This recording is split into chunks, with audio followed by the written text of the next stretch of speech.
In a cozy, dimly lit antique store, Lucy is browsing through old trinkets and vintage items. She sifts through shelves, commenting on the history of the items. Lucy stops in front of a shelf with old dolls, her eyes fixating on a particularly unsettling vintage porcelain doll. She whispers to herself about the doll's strangeness and beauty.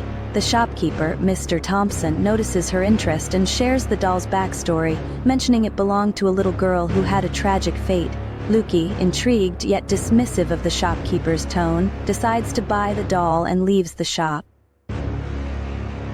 In Lucy's apartment at night, Lucy places the doll on a shelf in her living room, commenting nervously about its creepiness. As she walks to the kitchen, the doll's head turns slightly, seemingly following her movement, although Lucy does not notice.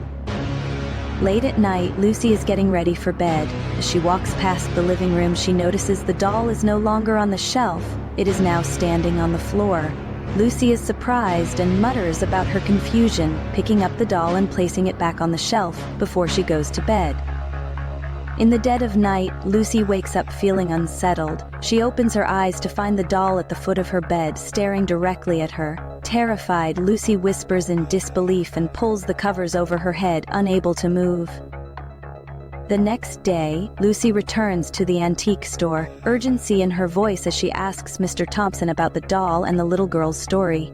The shopkeeper, looking uneasy, reveals the tragic tale of Margaret, the girl who owned the doll, and the strange circumstances surrounding her death. In Lucy's apartment late at night, she reads old newspapers about Margaret's mysterious death.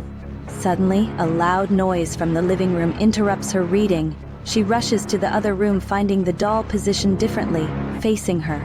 As she approaches, the doll begins to move, whispering ominously. Lucy gasps and backs away in terror as the room grows colder and the lights flicker.